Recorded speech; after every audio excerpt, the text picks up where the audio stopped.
Okay, so welcome everyone. Thanks for joining us today on this webinar on the contribution of participatory budgeting to climate change mitigation and adaptation.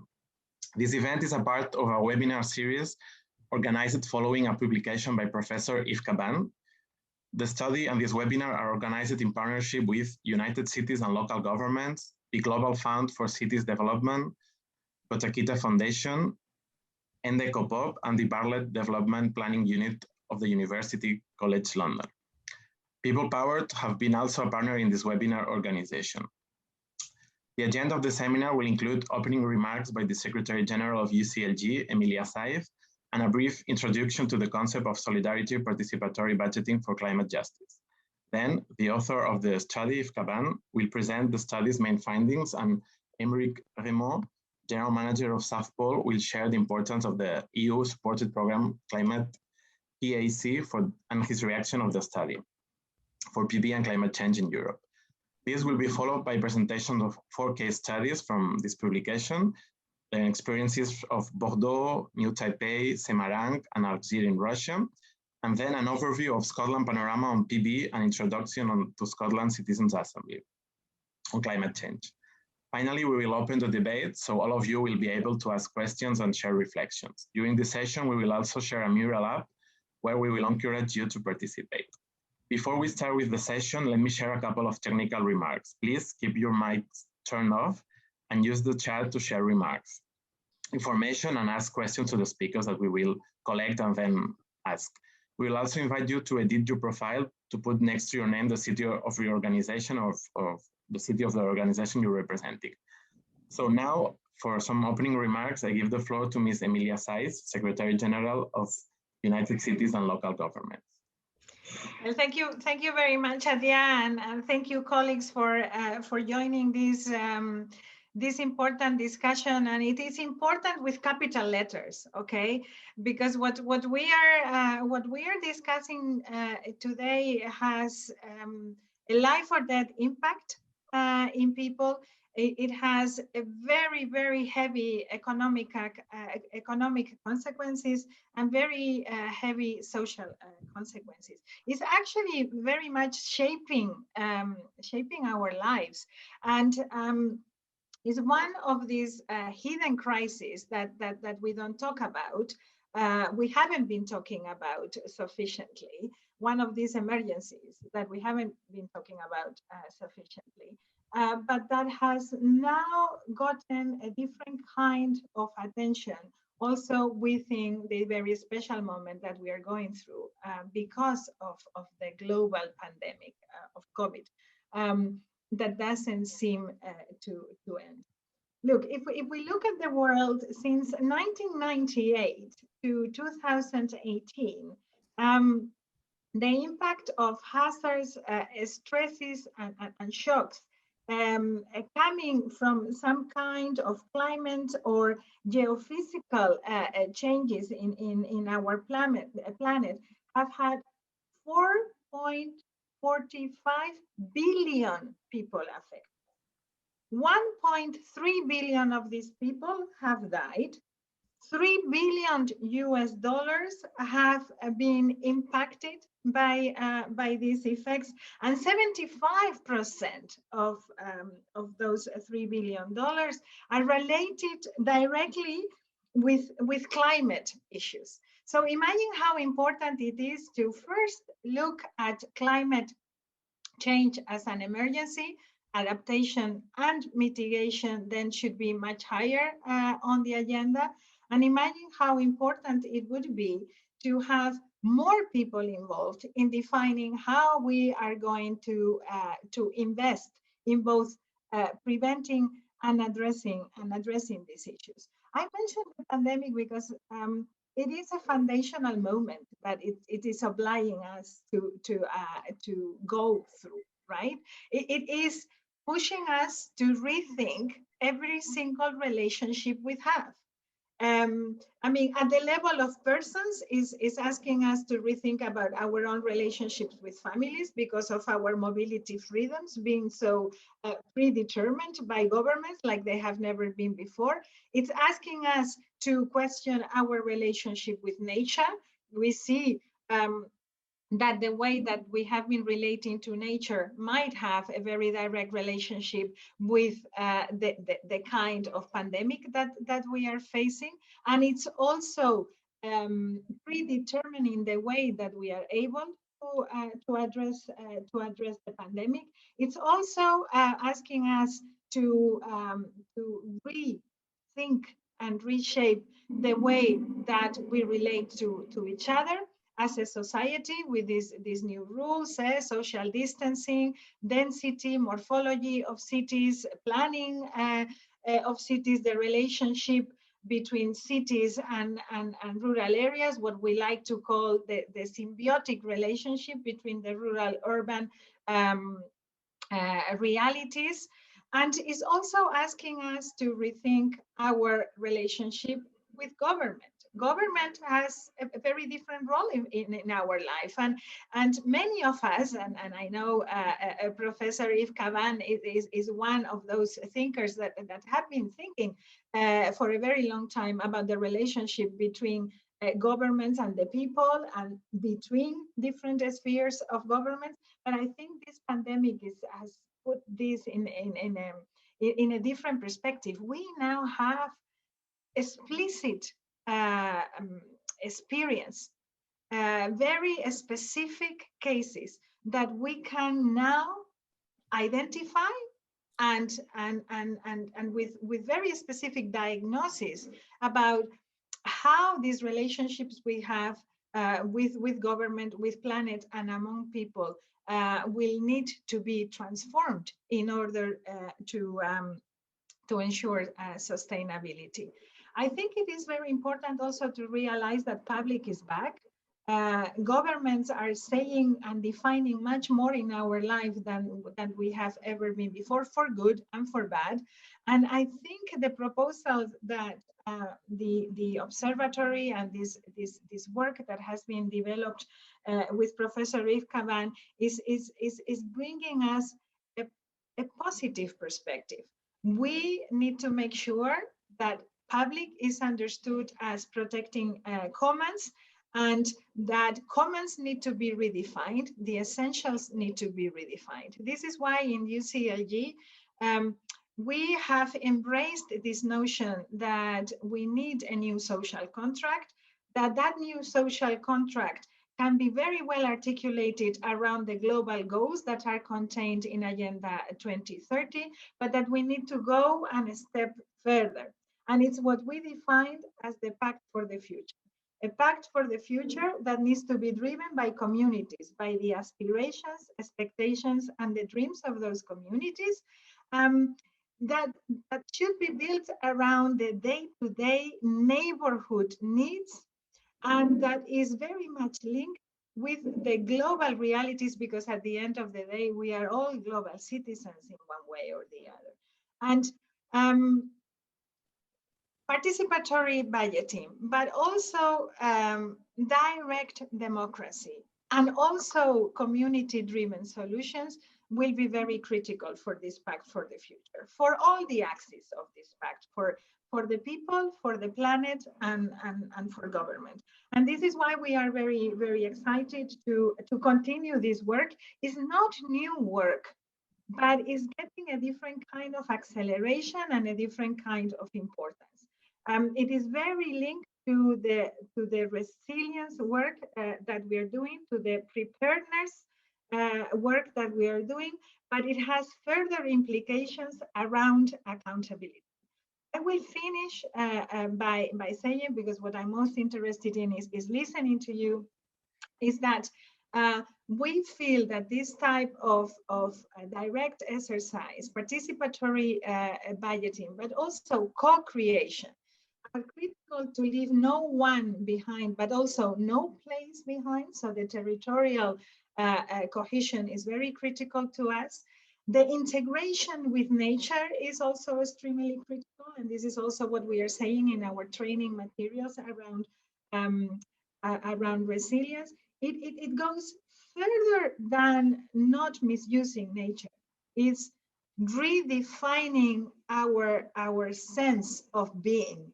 and making sure that we do not relate to the planet as a resource. So this will be very critical for our ecological transformation policy that we are developing. Then the partnership-based approach, extremely critical. The multi-level governance and direct accountability, where I think the exercise that you are presenting here today and the experiences that we are going to be looking at will be very important. We want to go to a new type of municipalism, which is feminists and put care at the center, driven around proximity, empathy, and it is undeniable we will need to change many things and it will not be easy. So what you are learning here, what you are experimenting, and the big work that has already been done is an important legacy for us to construct that pact for the future. That's why I am here with you today, and that's why I am delighted to listen to your contribution. So thank you very much, Adrià, and thank you, Professor Caban, for continue trusting the system of cities and the networks of cities. Thank you very much. Very good. Thank you very much, Emilia, for your words, for taking your time to participate in this event. And indeed, from the IOPD, we are very committed to contribute to the work and agendas for UCLG. So in order to this contribution, I really want to introduce in a really faster the idea of the solidarity participatory budgeting for climate justice. So as we know that the emissions causing climate change and its effects are more equitable, some countries and cities are more responsible than others, but everyone is affected. We are all affected when it comes to climate emergency. So we defend this principle of solidarity to support the most vulnerable communities. So as you say, we must advocate at the international community level, at the national governments to advance their efforts in ecological transformation, technological transfer, and solidarity funds. But local governments must also take their share of solidarity. So this idea of solidarity PB for climate justice is that local governments with greater financial leeway dedicate a small portion of their own PB funds to contribute to the climate resilience of vulnerable and under-resourced cities and communities.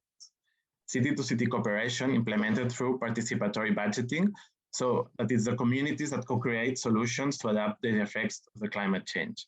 We will discuss this with more detail later, but it involves financing projects like reforestation, better water supply systems, water wells, or a small infrastructure. Sometimes well-managed small amounts of money can make the difference and realize positive change for some communities. So let's keep this idea in mind and think about it. So before to give the floor to Yves Caban to present the main findings of the study, let me share just 1 second the mural that we are opening. So inviting you to share some contributions today during the seminar. So now I will share with you the link of this mural applications. So it's in this application, we invite you to share your questions, your reflections, your materials. So it's really easy. Now we will send you through the chat. So the idea is just to put your ideas. You can just write your thinkings, your ideas. You can share links too. So we will focus first in 2 main questions, and then we will open the debate also to comment the different cases.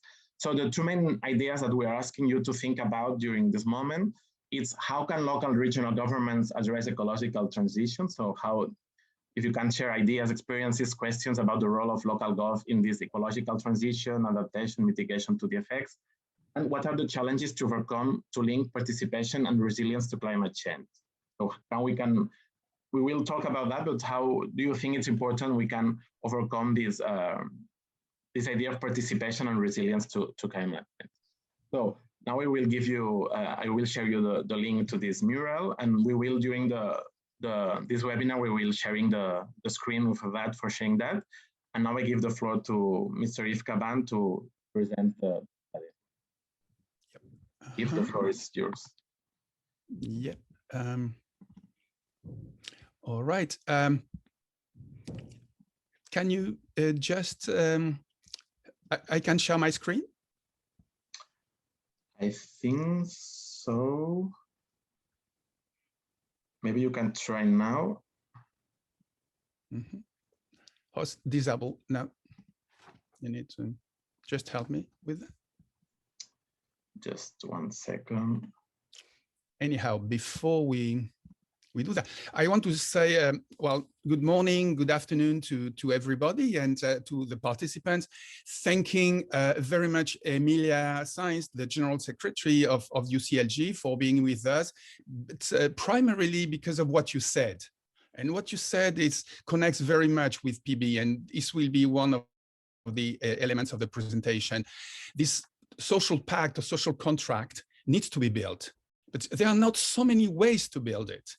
And probably participatory budgeting is one of them. I want to highlight as well what you said about leaving no one behind and leaving no space behind as the cross-cutting sort of elements for the SDGs. And all through the studies, we have observed that here we have a very interesting tool.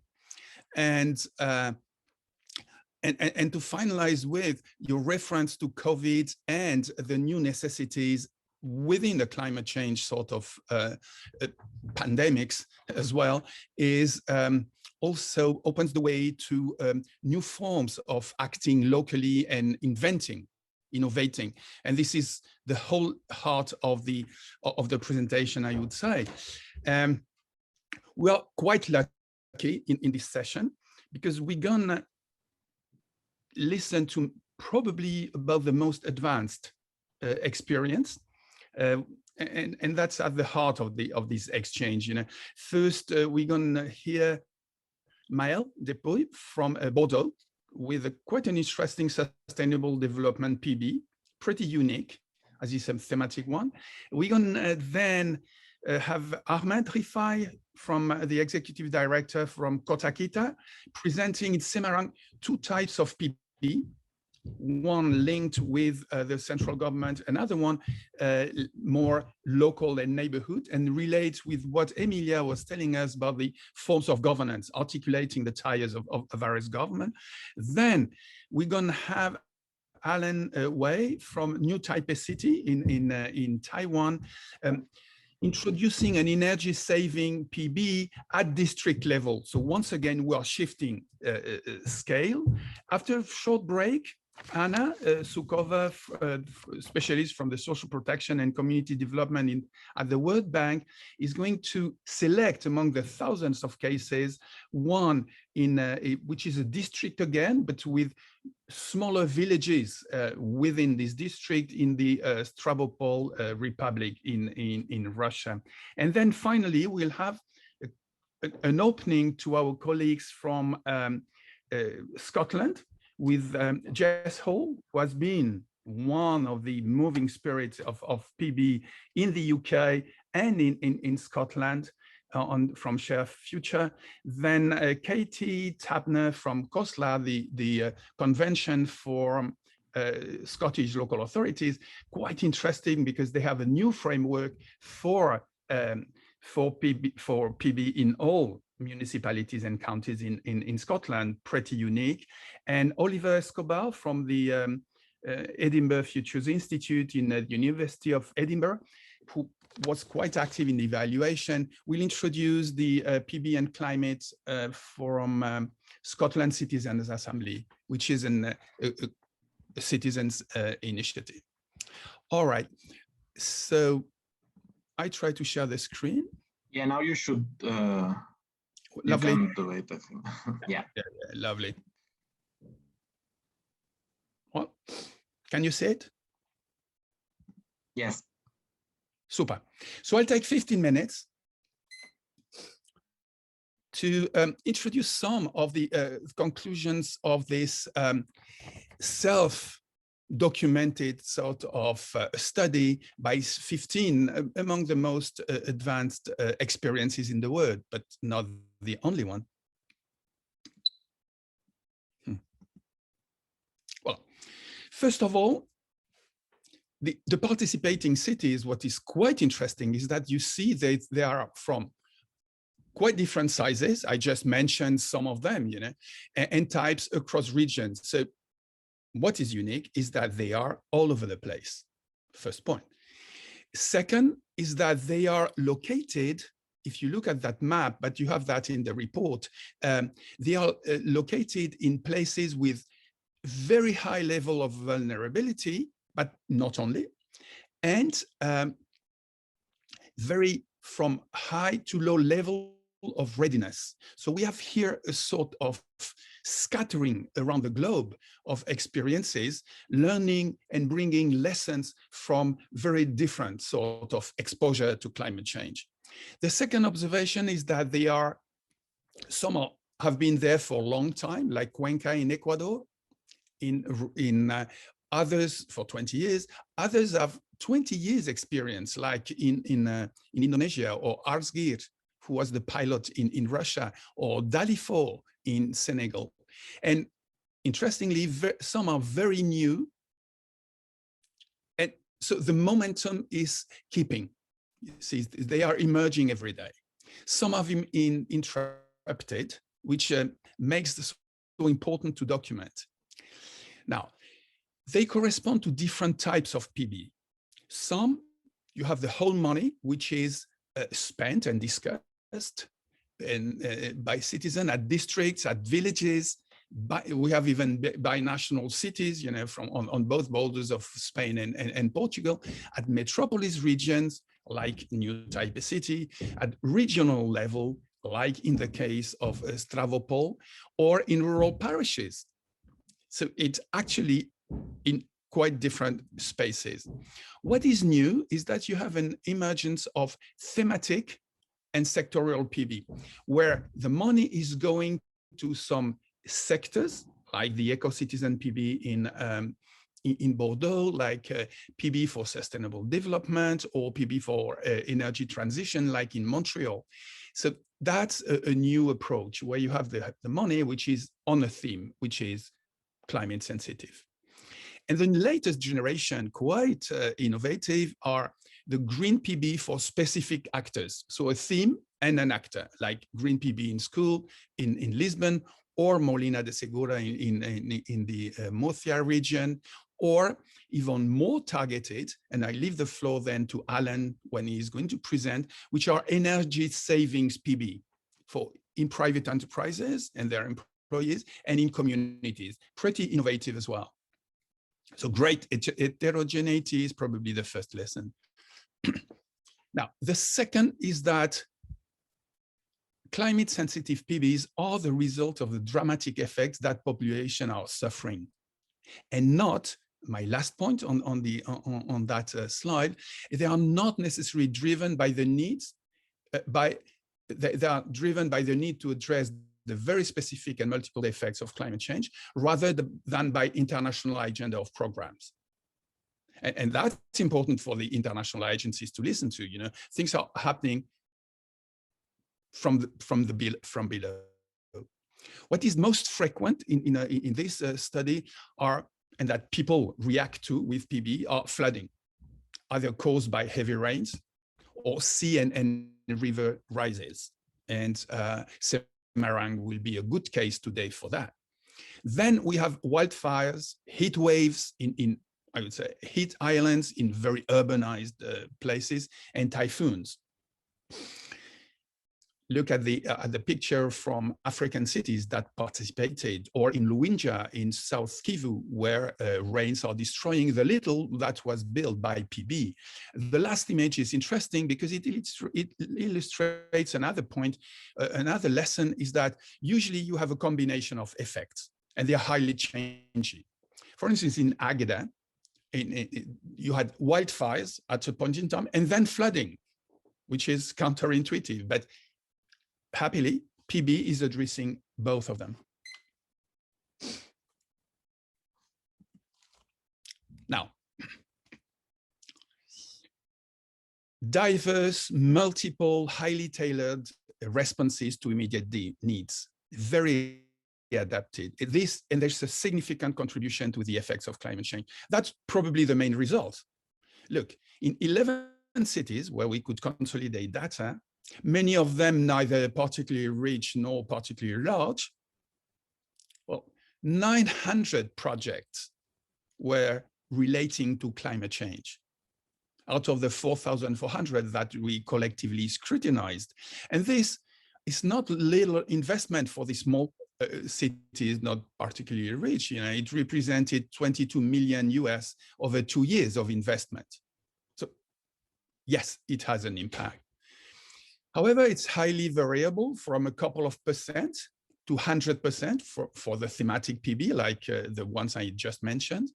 Again, the number of projects is quite highly variable, from less than 10 to up to more than 100, like the case in Cuenca, like in Metz or San Pedro Garcia in Mexico, where you have close to 200 projects a year.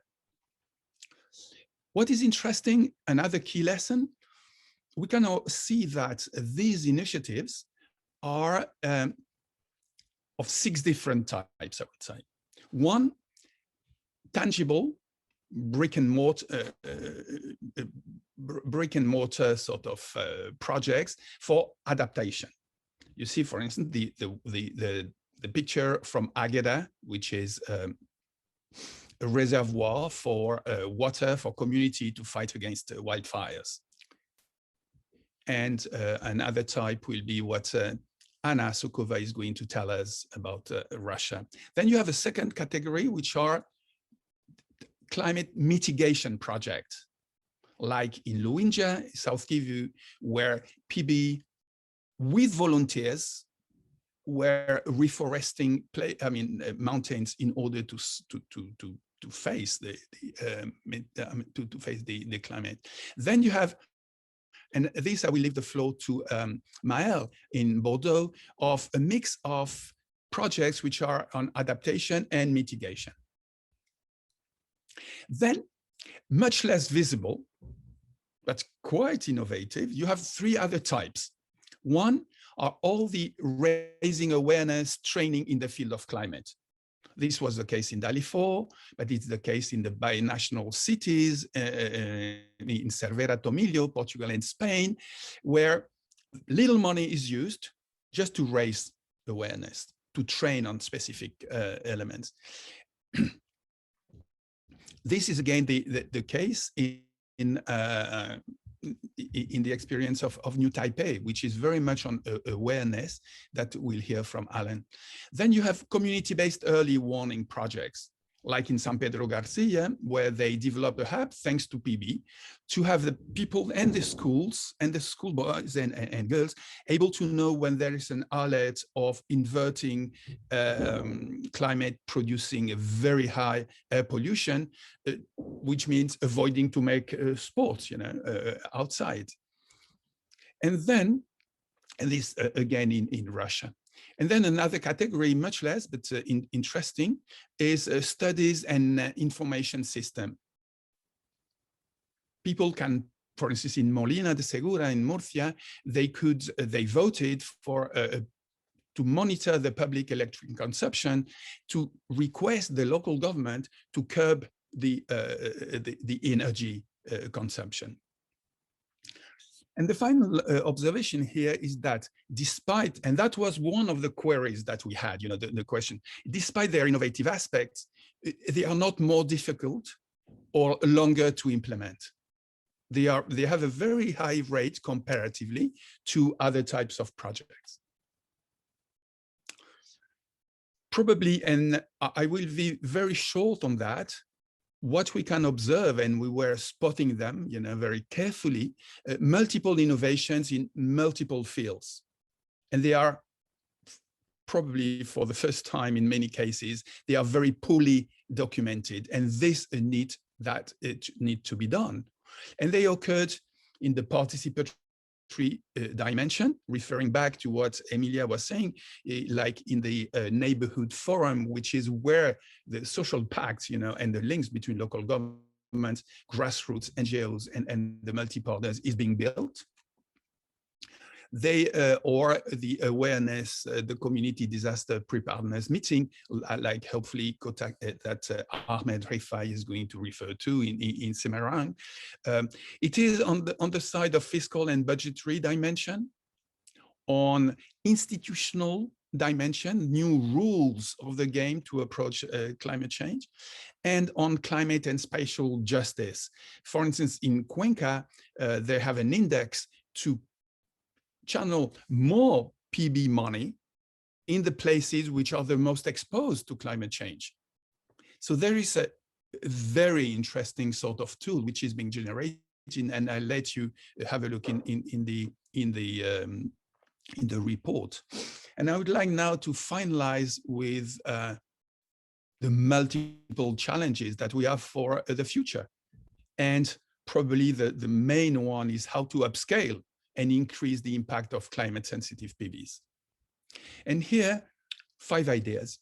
The first is significantly increase the support. To support the 6,000 or more cities that are practicing PB to be climate sensitive PB. Very few of them are, probably less than 50. The second, support to better document local know-how. Many new ideas, they are not documented and need to be done. And there is a financial support, both political and financial, to support innovation in practicing cities. What you are going to hear today is pretty unique, but there is very little support to innovation. And with little more support, I think that innovation could be much bigger. The second is to mobilize and lobby. We are happy to have UCLG and Emilia with us. And but if you look globally, the UN, bilateral aid, international organization, even citizens and social movements have not been pushing that hard on climate sensitive PB. And this is, we need, and that's part of the effort of the report and these webinars, is to generate lobbying. Probably, and this I just saw it recently in Lisbon, climate sensitive PB are a gold mine of unexplored solution. Look, if you look at the case of Metz, over the 5 years that they've been working on that, they have over 3,500 proposals and only 300 approved projects. And so the main question is what to do with the difference between community and people's proposals. And I can say that when you revise them, they are a true gold mine of innovation, and the few that cities can approve because of limited money. So probably it has to be, I mean, money should increase to 10 euros or 20 euros per inhabitant per year. And new ways to deal with that gold mine needs to be done. This is a very serious issue. And we need to acknowledge better the virtues of climatic participatory budgeting. They are both a thermometer of what's happening in a city, where the landslide is happening, what to do today, and a barometer of tendency of what people want. So this provides you a localized information in real time that unfortunately many big agenda or policies cannot take into account. So we need to bridge this and take that in consideration. And solidarity PB for climate justice that Adrien just mentioned. And I want to thank you with this, with the oldest experience in climate sensitive PB from Cuenca, where some of the projects were dealing, for instance, with local circuits, urban agriculture, organic farming supported by that. And this as well is an impressive way to address climate change. So thank you very much indeed. Adrien, do you want to comment, or should we go directly to listen to Aymeric? Thank you very much. Maybe, I don't know, Emilia, if you want to make a reaction, because I think maybe you should leave in a moment. Well, thank you very much for this opportunity. A very, very interesting presentation, and I think I would just like to focus on the last part on recommendations and what we need to consider. I think you are absolutely right, Eve, that we have not been lobbying for this enough. It's not part of our narrative. We've been pushing to consider decentralized cooperation in the recovery plans. We've been talking about peer-to-peer learning. We've been talking about the knowledge of communities, but we haven't put participatory budgeting in that equation, really. And I absolutely agree. This is extremely relevant. One of the barriers that I see that we need to articulate our arguments around and our narrative around and to document experiences around is how relevant community knowledge is, local knowledge is.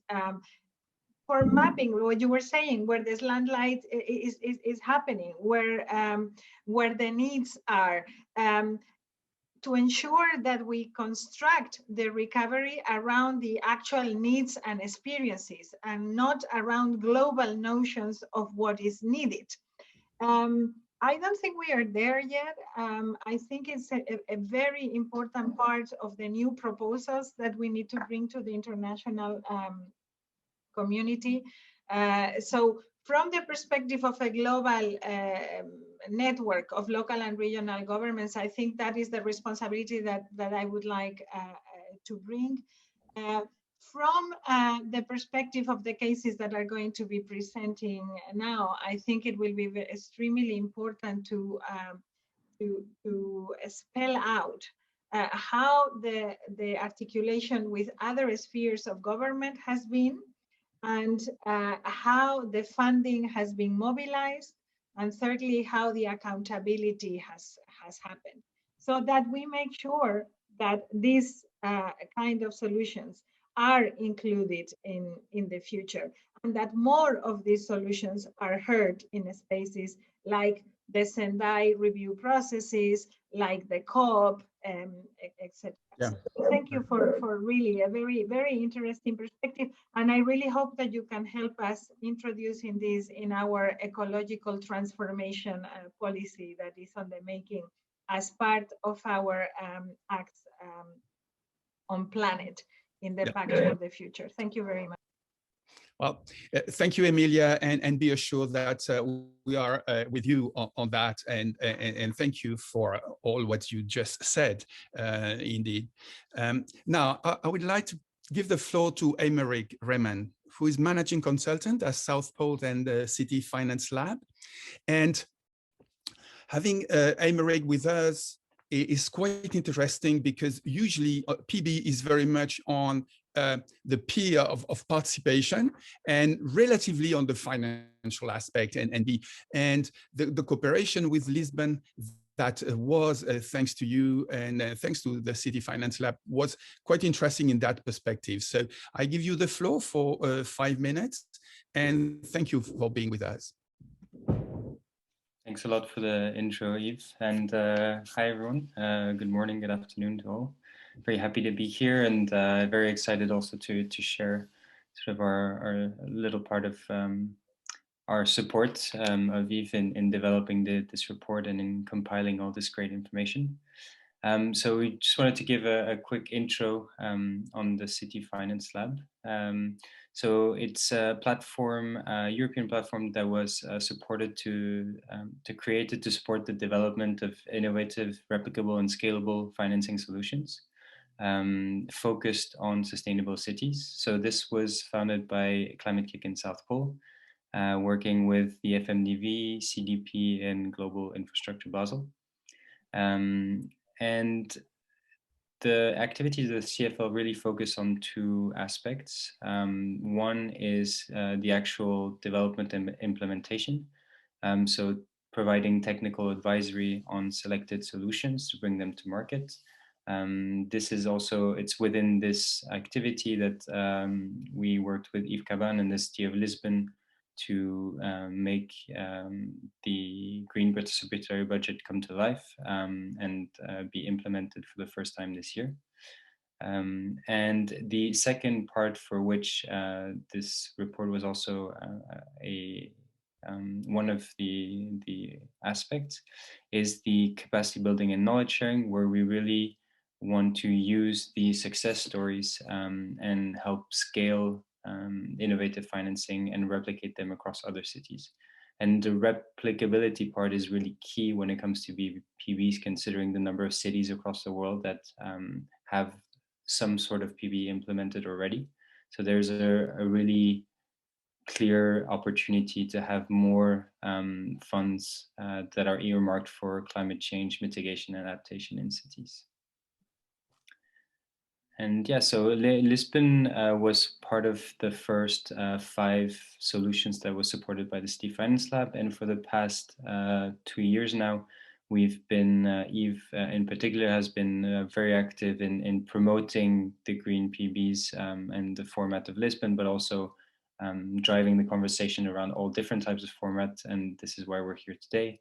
But at the Portuguese level, so conducting workshops with other Portuguese cities for them to learn from Lisbon, organizing direct exchanges, peer-to-peer exchanges between Malaga, Molina de Segura, Paris, and Lisbon, and now trying to replicate this in other cities, like we are currently starting with Vienna, who is creating their participatory budget and helping them make sure that this is aligned with their climate ambition as well.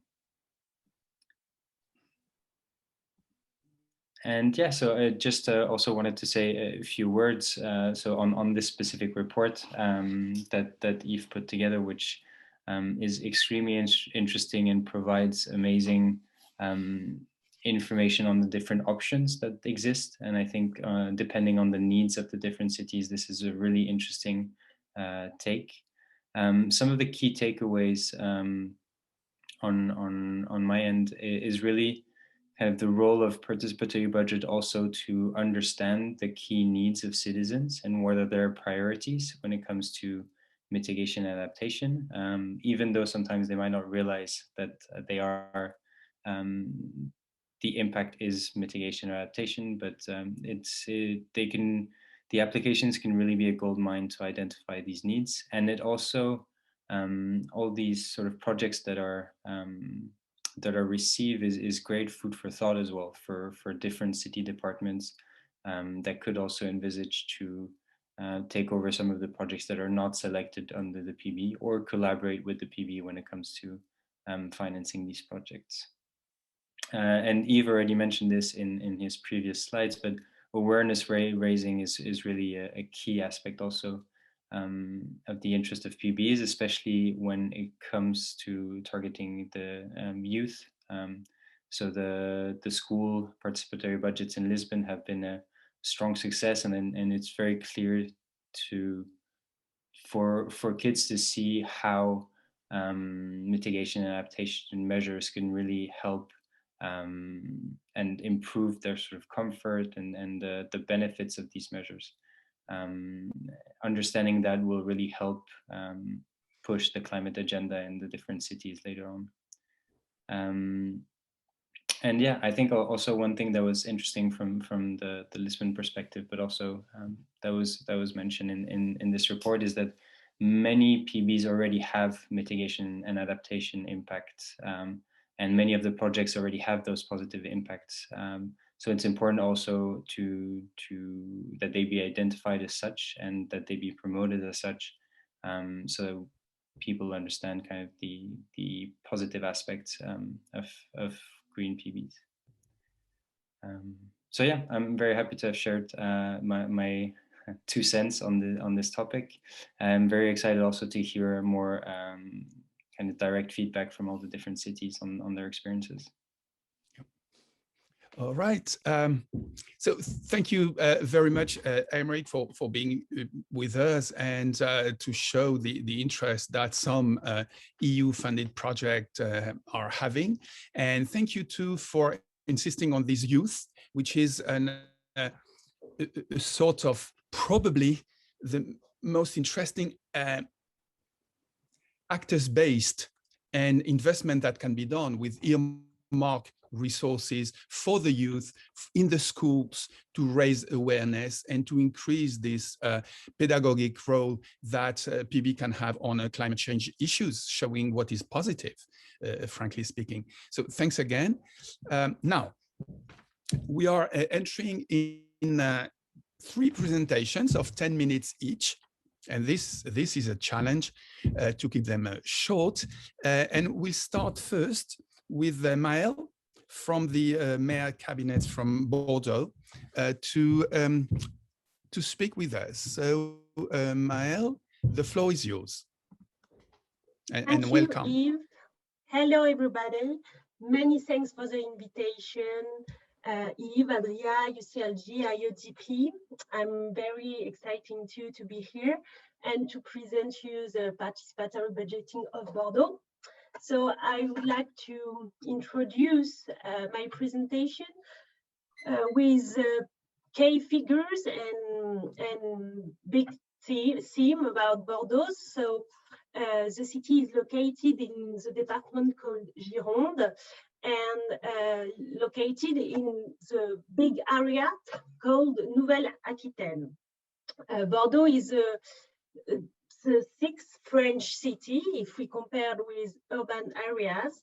The demographic dynamism of Bordeaux is really good because we had a population growth of 5.3% between 2011 and 2016, which is again a big result. And in Bordeaux, we have 256,000 inhabitants, comparing to the quite 800,000 of the urban area called Bordeaux Métropole. And this K is important for us because it shows how Bordeaux is quite a little city at the end. And it's not because we are a little city that the sustainable development and the idea of vulnerability was not important for inhabitants of Bordeaux. And with the area, we have the kind of same contrast. Bordeaux is a kind of little city with 50 square meter, quite 50 square meter superficie compared to the quite 600 of the metropole area. Which is important in Bordeaux, actually, is the new political majority with environmentalists since July 2020, which show maybe how the vulnerability and the climate change have been important for Bordeaux inhabitants. So next slide. Thank you. Yes, in this slide, I would like to show you how we have a shared diagnosis in Bordeaux, which explains the vulnerability of climate change and the feel for people to live in a city, in a vulnerable city, as if we are a little one. And one of the main explanation is because we are located next to the Garonne River, which is an estuary, and geographically, Bordeaux from years now are suffering from many effects of the climate change. For example, we have each year now floods, droughts, bad weather. We have the problem now in really important in people feeling is the full self-sufficiency, and which have been improved increased by the problem of pandemic situation, which have been thinking that maybe we didn't have any sufficiency to have food in the city. And one of the problems in Bordeaux now is the idea of mineral city, which is contrary to all the public spaces we developed from 10 or 20 years thanks to the tramway project. In fact, the town planning of Bordeaux was really mineral in idea to improve the mobility. But now we understood that we create kind of mineral city situation, and people are suffering with the idea that they don't have any nature, any vegetation in our public spaces. So I would like to show you that, of course, our subject for this first edition of participatory budgeting was sustainable development. And to make it happen, to make it grow, we had an investment budget of 2.5 million euros. So next slide, please. With this slide, the idea was to show you main project and main data of the Bordeaux participatory budgeting. So we begin for this first edition with 107 submitted projects, and we were quite happy and proud of this data, because it was our first participatory budgeting. At the end, we had 134 submitted projects to vote and 13,000 votes, so quite 5% of participation, which was a good data too. And today we have 41 winners project to realize by July 2021. So July 2021 is tomorrow. So we are now in an active period to make all the projects realized as soon as possible. So with these pictures, not just before if hang on. Sorry for that. No, it's okay. Yeah. No problem. And you have 4 minutes left. Okay, great, thank you. So in these 5 pictures, I would like to show you concretely what and how the project are built in Bordeaux. So the first one on the left is an inauguration of a bicycle pump project. So now, thanks to the participatory budgeting, we have 10 bicycle pumps in Bordeaux. And this project is interesting because it has been built between the inhabitant project leaders and the administration to find the good location in Bordeaux to put this bicycle pump. And this exchange, this dialogue between the part administration and the citizen activity have been really strong. And make the project realized and with lots of success now. On the bottom on the left, we have an inauguration of wild bee house, and in this project, what was important is the idea of pedagogical process of the project, because before it was a beehive project, and scientists who help us in this project show us and explain us that it was not really interesting for biodiversity to develop beehive, but it was more interesting and more pertinent to have a wild bee house in public spaces. So we had this process with people to discuss, and it was really interesting too. At the middle, we have 3 trees. Now we have 200,000 euros invested in Bordeaux for the plantation of 3 trees, thanks to participatory budgeting. And which is important in this project is to show how full self-sufficiency, I spoke of this subject just before, but the idea of a nutritive city is now important for people and for inhabitants of Bordeaux, of course. And the last one is pictures before and after, and show us the one of a public space will be transformed thanks to participatory budgeting. So it's nature inside public spaces with trees and lots of vegetation. We will transform this place.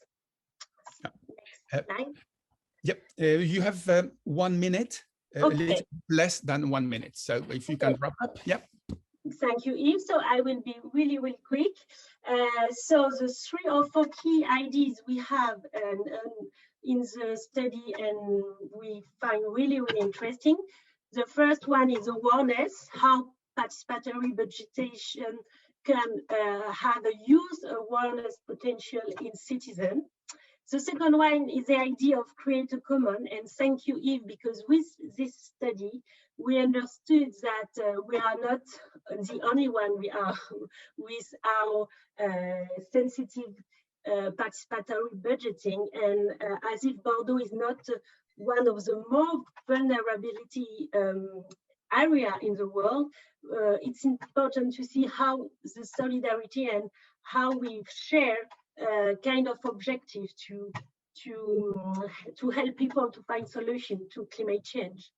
The heterogeneity is interesting in this study because it shows how lots of solutions emerge, but as if there are lots of solutions, there are still a typology which shows the idea of common we have in second ID. And at the end, I would like to finish my presentation with the idea of the good scale. If I don't know if there is a good scale to make a participatory budgeting, and we are all together today with different scale to develop participatory budgeting, and I think it's really important. But I'm quite sure that in France, municipality scale is a really good one because it helps make citizens participate around them. However, sometimes there are political changes, but maybe PB have to be more political, strongly developed to pass the political changes with facility, because there are local and citizen projects, and it's important to develop them at the end. Thank you very much, Yves. Thank you so much, Maëlle. And I would just like to stress what the first idea, I mean, on this political continuity. It's pretty rare to have 2 totally different elected cities, you know, the one before and the green now. We give continuity to PB the way it has been done. So that's something we need to learn from, frankly. To learn from you as well on the high level of participation. For the first year, it was quite a nice result, you know, over 13,000 people. And your question on at which scale to work on PB is an open one, I suppose, for everybody. So thank you once again. You'll have the opportunity to come back later for more comments. Now, I would like to invite Ahmed Rifai, the Executive Director of Kota Kita, based in Solo, to tell us about the Kampung thematic and Kampung Iklim, the local PB, in the big city of Semarang in Indonesia.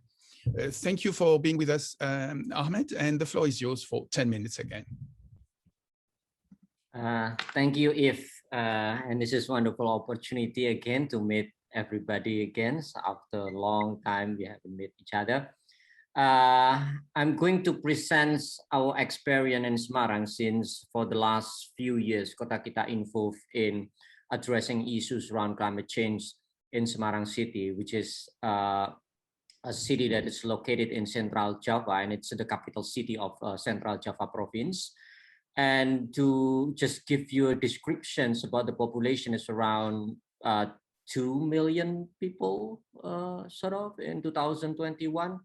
And if we talk about the budget, annual budget of the city is around 5 trillion. I don't know how to count it in dollars, but it's 5 trillion rupiah, something like that, in Indonesian rupiah. But to kind of say what is the proportion of the PB budget allocated every year, we actually have a PB kind of process that it's integral or part of the development planning processes. So roughly in between 7 to 10% of the budget being discussed in a participatory processes, but to be honest, only around 2% it's actually used to fund community project in the ground. So it's very little if we compare to the money that being used by the community level, especially a very grassroots participatory project in the community level. Most of the PB discussed project then will be being implemented by city government, not by community itself. So that's the features of the Semarang. If you can see the picture as well, Semarang is a coastal city, and but at the same time the city have a mountain, so it's directly goes up from the sea level to the mountainous area in the south. So it's a very vulnerable city to climate change, since there are many flooding, tidal waves there, and also land subsidence, also drought during during dry season, and access to clean water is quite severe in area along the coastal, and also extreme heat also usually happen, and the most kind of pressing issue right now also land subsidence in the area around the coastal area as well. Next, if. So this is the next picture will show you. Can you move to the next? Yeah, the next picture. It show you how the different issues facing by the city. So for example, the flood risk area is in the coastal area, which is completely during kind of rainy season and a full moon. It's tidal wave is really high, and it's sometimes devastated area in the coastal area in Semarang, and also in the hilly side, landslide, high landslide is very common happen in Semarang as well. We also have kind of a problem to access to clean water, and also area that it's have land subsidence pretty much in a coastal area as well. So that's pretty much the descriptions of how the vulnerability of Semarang city to climate change impacts as well. Next. But what I would like to discuss in the next slide is talking about the PB initiative. What quite interesting about Indonesia is because we have embedded an integral PB processes in our development planning. This process has been quite some time to become, I call it taken for granted, and become like a ritual technocratic processes where people submitted their project and then they will be voted, and then they will be included in the budgeting kind of document.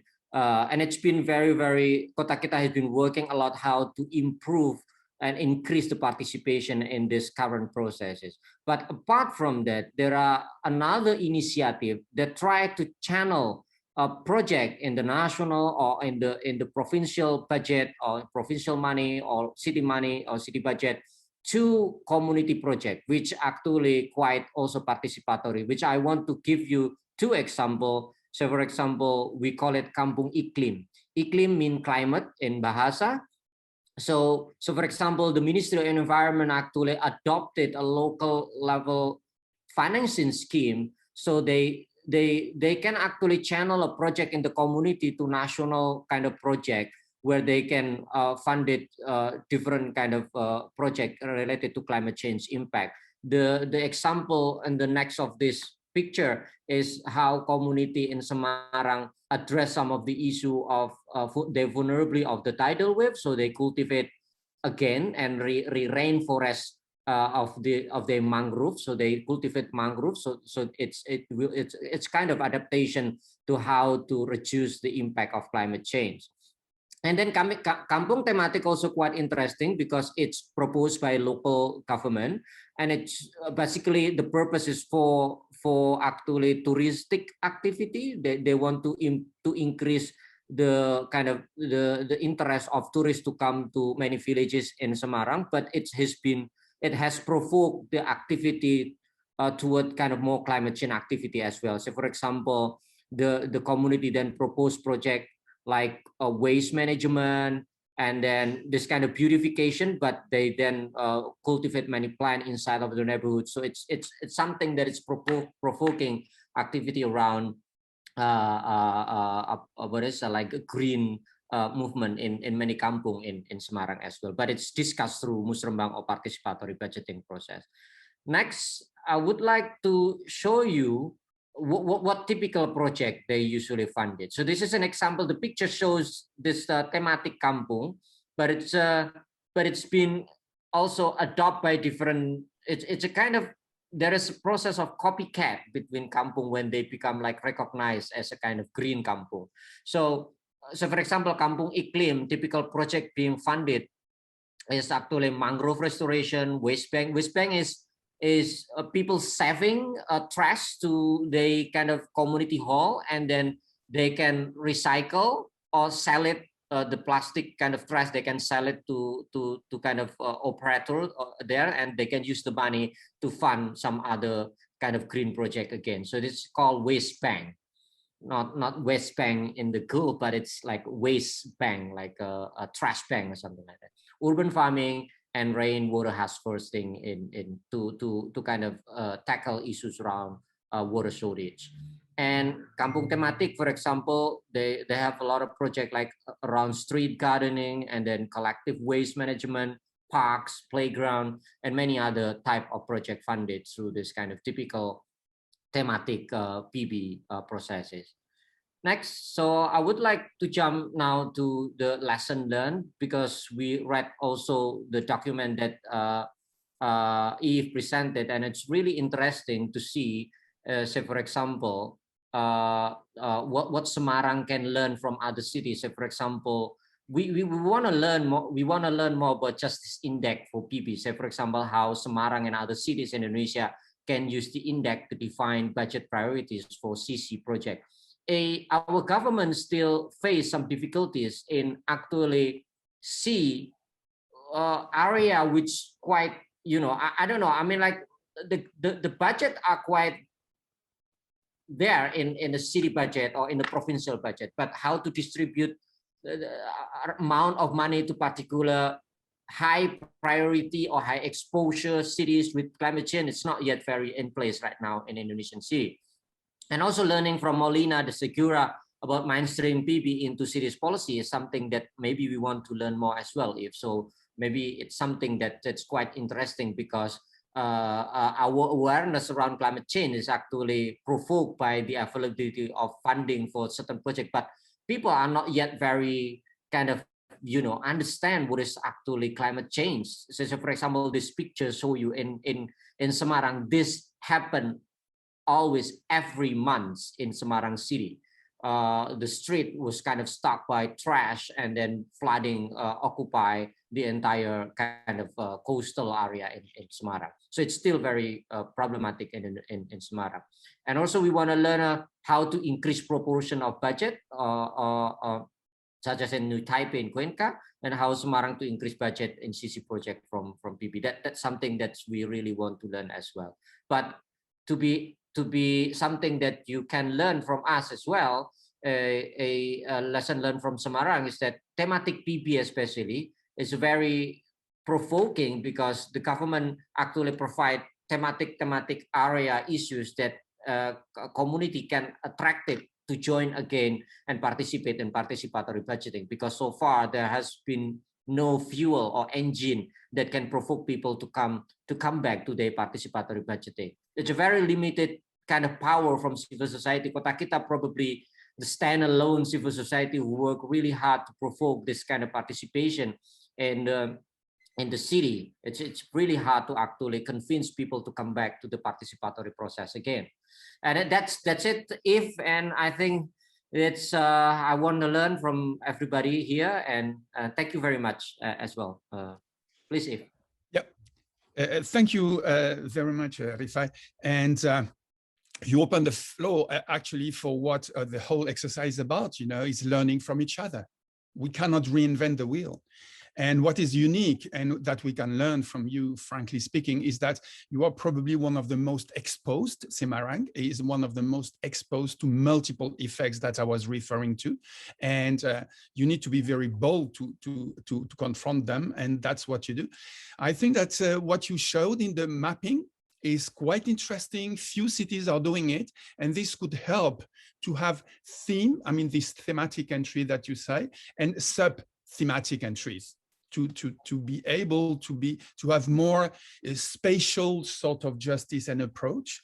And what you mentioned, like some kampung or some neighborhoods copying others, I think that's exactly what PB is about. It has this innovative capacity, and then to be captured, this innovation to be captured by others. And this is happening beyond PB.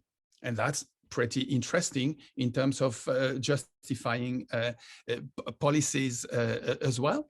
So we have a lot to learn from you as well, and that's thank you very much for showing that to us, and the great experience of Kota Kita all over Indonesia, I would say. Now time is to shift a little bit eastward with Alan Wei, the Senior Policy Officer in New Taipei City Government, who at a point in time was very instrumental in implementing PB. And we are shifting scales. We are going to district-based energy saving PV. Alan, the floor is yours for 10 minutes now.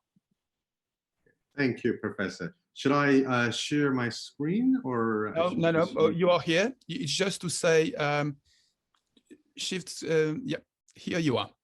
You can just say next one. Fantastic. Thank you for having me. And it was a tremendous work with seeing that Professor Cabanas has put all these analysis and PB projects together around the world. It's a great honor to be here. My name is Alan Wei. I'm a senior policy advisor at the New Taipei City Government. And today I would like to share with you some participatory budgeting for energy saving projects that we implemented a couple of years ago in New Taipei. Next page, please. So a little bit of background of our city. So New Taipei city located in the northern part of Taiwan. We have various landscape from urban areas to seashore and mountain. So basically New Taipei is like a miniature of Taiwan. We have a land size approximately 8 times larger than the capital Taipei city. And the decarbonization goal, which we just announced recently, is to reduce 30% of the greenhouse gases in 2030, one of the most ambitious goals in Taiwan. Recently, we might announce a further more ambitious goals for the long-term future. The population in New Taipei is around 4 million people, and we reached over 4 million population in 2019 April. As you can see, there are a couple of pictures down here. We have 29 districts within the city. The Banqiao district is one of the core place. You can see all these buildings. It's very populated here in the center of the city. And we, on the other hand, we have Pingxi district, which is in the mountain. One of the most famous activities in Pingxi was the Lantern Festival.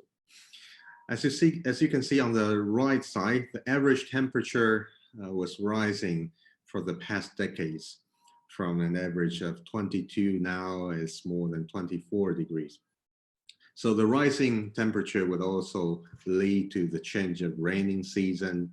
Heavy rainfall somehow happens in the summer, and all these scenarios are expected due to climate change. Luckily, we don't have severe flood or wildfire or heat wave in the city.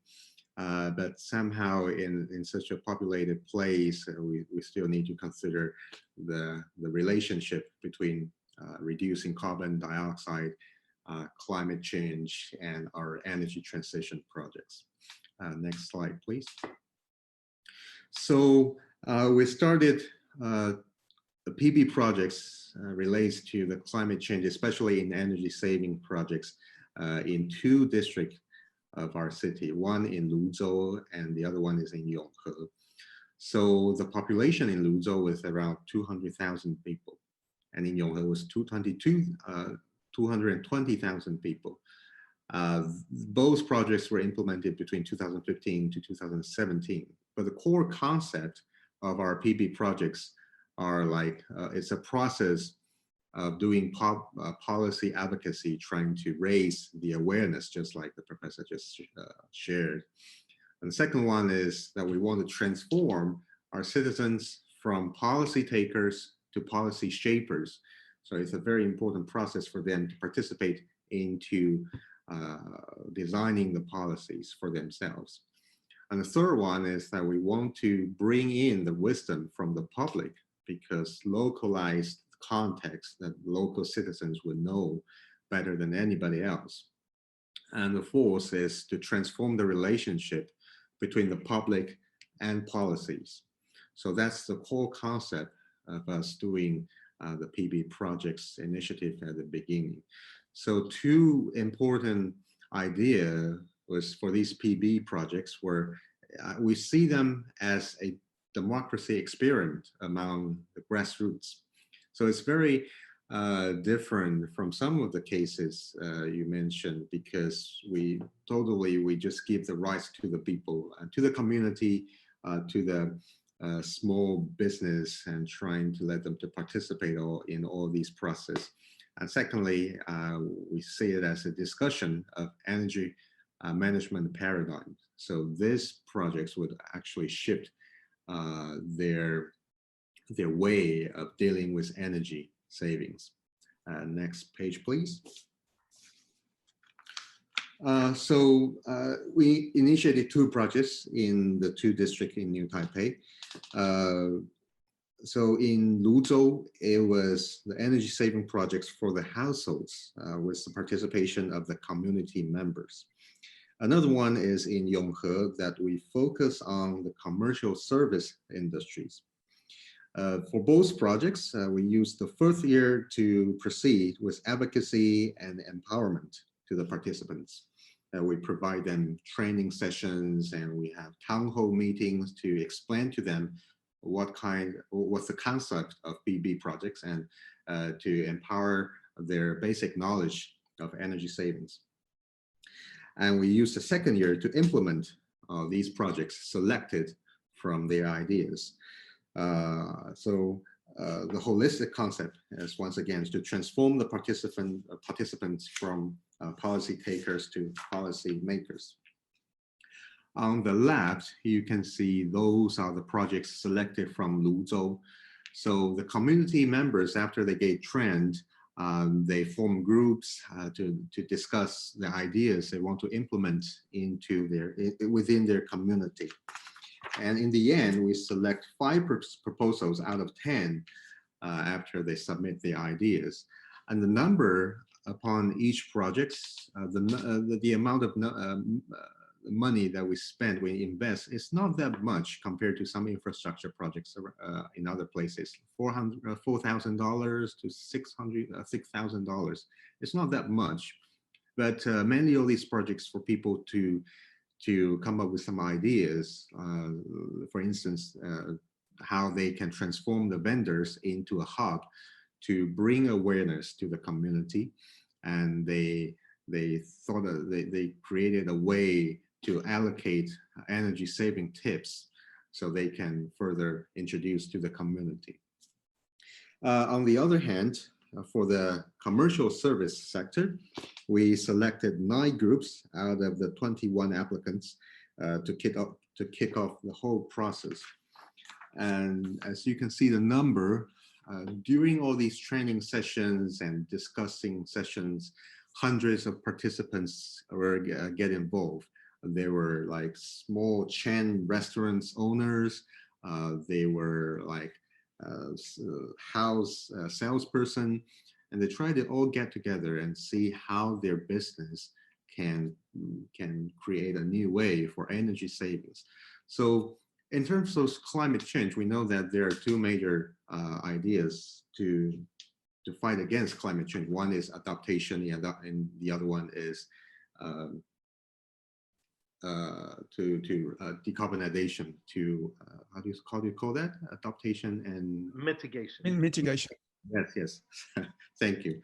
So I think these ideas is like basically, especially in the energy saving part, is that we see as a way, the most effective, cost-effective way to reduce, invest in energy saving projects and to mitigate the CO2 emissions.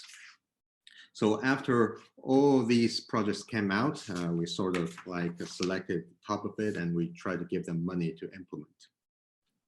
Next page, please. So the key inspirations from other cases, there are 3 categories. One, that we were inspired by the Mets in France. We've seen that they come up with some projects, including footbridge and green urban circulations. I think the scale of the projects is like deepened. So I think that could give us some thoughts to expand the depths from advocacy related projects into systematic change projects, including how we build infrastructures, how we can further to expand our projects. And the second one is from Molina de Segura. We've seen that in each district they have, they form working groups that deal with different aspects of PB. I think that is very important because initially our participants, either they're familiar with their own ideas, but if we want to like make the case deepen and make the scale wider, we need to have certain group of people, they are focusing in each topics. And from Russia as well, we've seen that they have initiative groups as a act agent for them to participate into all these processes. So in the future, we might think of the structural design of how the people work together with the government, whether there should be any other type of like expertise groups forming for us to enhance the efficiency and to add into the professional ideas into these projects. And the third one, I think we're very inspired by Lisbon. Not only they roll out the projects within the schools context to have younger generations involvement, and we've seen that they also turn car parks into open green space. I think that is a context that New Taipei can actually learn from them, is that we have to like invest more into all these green projects and try to link the resources to mitigation solutions and actions. Although we stopped a couple of projects after 2017 due to our budgeting year period, because we need to submit our budgeting and the budget will be reviewed like within the same year. And for all our projects here, were across the years, it caused a small problem for us. But we're doing other PV projects within other areas, such as labor, participation and education areas. So we will, of course, learning from all these projects around the world and see how we can utilize the idea of PB to help us design better policies in the future. Thank you very much. Thank you so much, Alan. And I think that effectively, what we need, I mean, what the people participating need to understand well here is that New Taipei City is probably one of the most ambitious city in terms of decarbonization, and that PB works well. One of the conclusions we have is that it works well when you have a very strong sort of climate change approach, energy saving approach, and you are one of them. I invite you to have a look at what New Taipei City is doing in that sense. It's pretty amazing, and then it gives PB a very specific sort of niche that you described, you know, and I think that again we have, as Maël was saying, as we heard from Rifai, these links with policies, you know, and when you say PB is a tool to have policy shapers to make that sort of new approach with wisdom from the public. I think these are very powerful ideas, and not losing the big picture, you know, the policy sort of dimension. And I would like to insist on one idea that you raised, that you have really the two cycles, you know. One is the decision about money on awareness campaign or whatever, or hubs for vendors. And then you have a second cycle for implementation. And to have PB over the two cycles is quite important in climate change and non-climate change sort of PB approaches. So thanks very much for that. I would like now to pass the floor to give the floor to my friend Adria, who has before the break a couple of information on the Mural. So Adria, the floor is yours. Thank you, Yves. Yeah, thank you very much to all the speakers with very, very interesting presentations, and we will have more. Yeah, we're running a little behind the schedule, but maybe, yeah, we can make just a little break of 10 minutes, maybe just to stand up a little bit and drink some coffee, some tea, something. And yeah, during this little break, I also invite you again to going to the mural. There have been already some posts there. So yeah, you can share more ideas and also comments to these cities that have been submitting the presentation. So feel free to ask questions, to write comments on different things. We already have some inputs here on the role of local governments and the role of the link on participation and resilience to climate change. So yeah, we give you around 10 minutes. We can come back at 20 to next hour. Yeah. Okay, so welcome back to everybody. And we're gonna continue the presentation with now traveling to a part of Russia with Anna Sukova from the Social Protection and Community Development World Bank. But just as importantly, Anna Sukova has been with the whole team there in one of the key women of the key actor in the expansion of PB and the consolidation of PB processes in multiple places in Russia. So thank you, Anna, for being with us.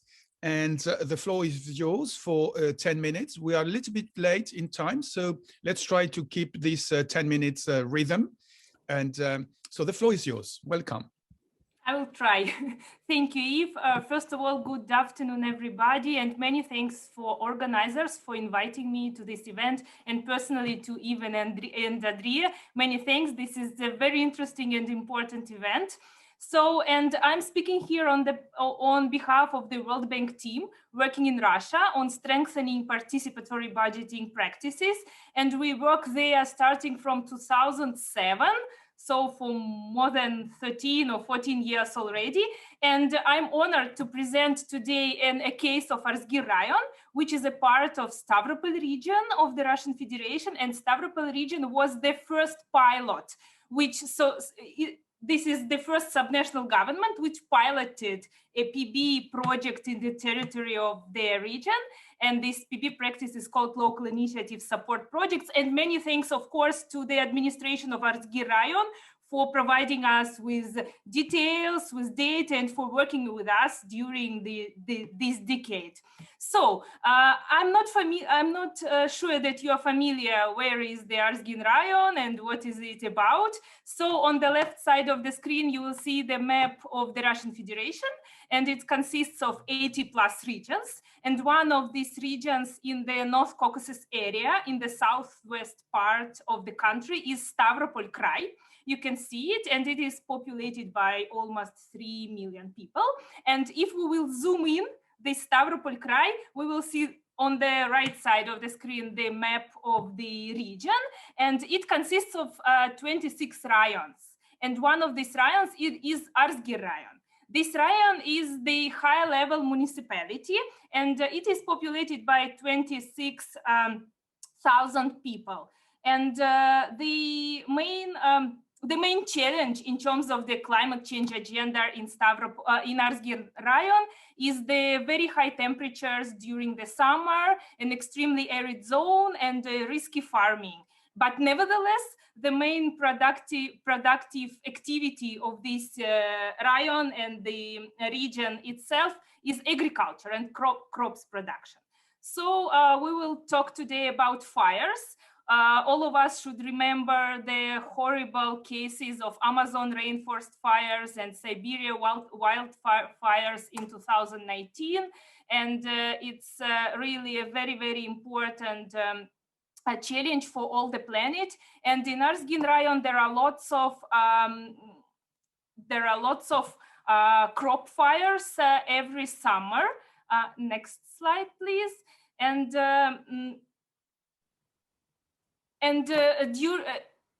within the IOPD practice, people usually, from time to time, propose ideas connected to fire safety projects.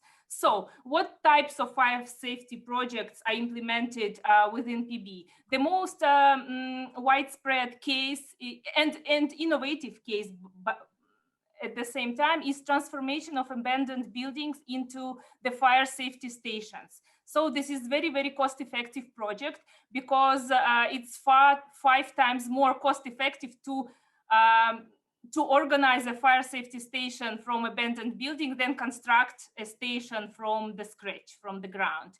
And also these new stations generate 5-6 new jobs per project, per small municipality, which is a great social impact for the territory at the same time.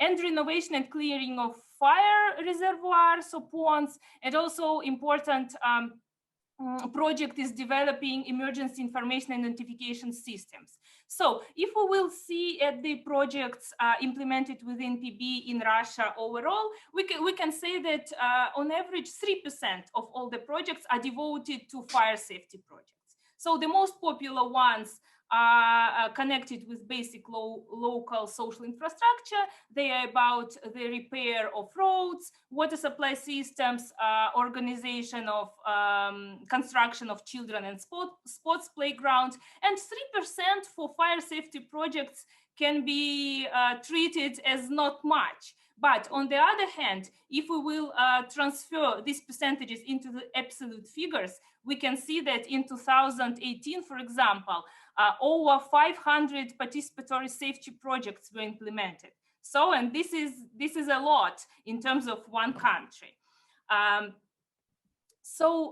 Yes, two words about the PB practice in this Arzgin Rayon. We will talk about the regional level PB practice. So the subnational government finance participatory projects and proposed by citizens located in municipalities, and these municipalities compete between each other for funds for implementing these participatory projects. And the process of selection of project ideas is organized in 2 stages. At the first stage, all lower level municipalities conduct community meetings. Citizens can propose any ideas within the jurisdiction of the local self-governance bodies, and people select the most priority idea for them by direct voting. So they raise hands and they vote for the project which they want to implement during the ongoing PB cycle. And at the second stage, all the ideas from these lower level municipalities, we can say that it's more than 100 per region. All of them are collected at the regional level, and all the project proposals are assessed based on the set of formal criteria.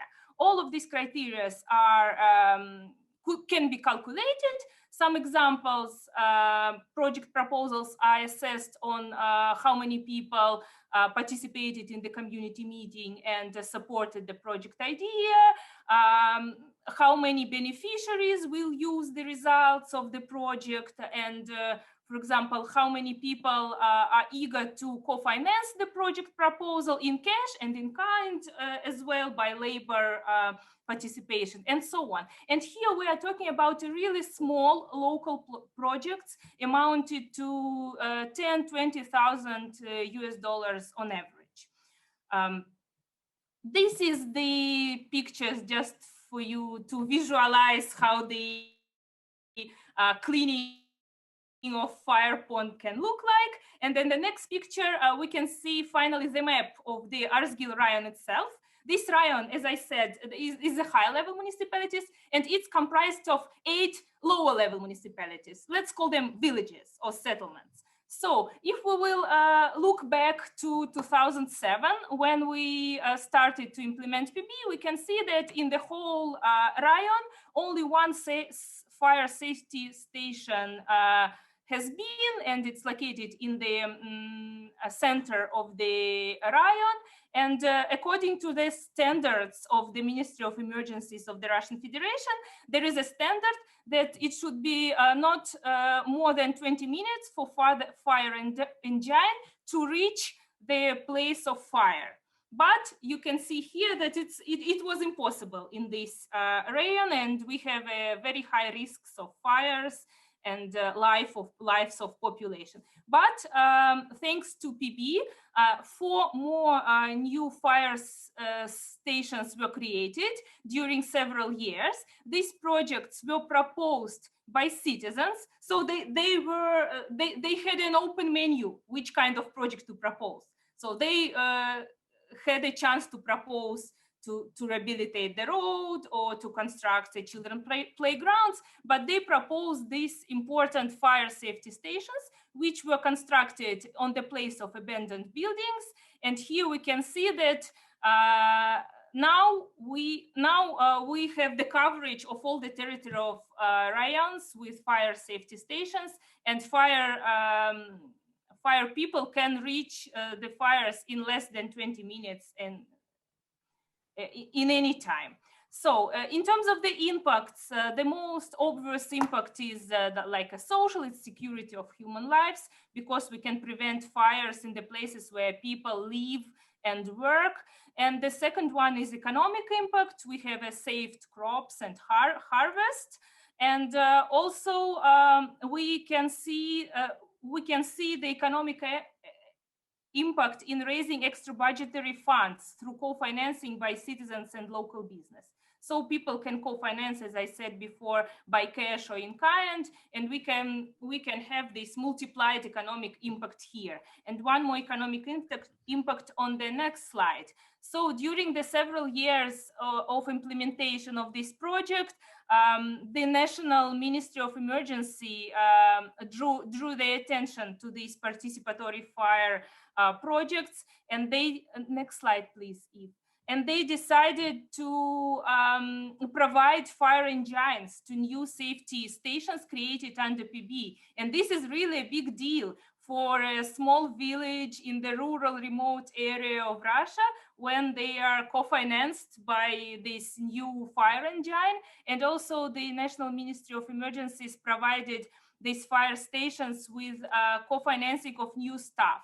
And this is generation of new created job places for small villages in remote areas, as I already said. So, and the main takeaways. So lots of them were already covered by the previous speakers.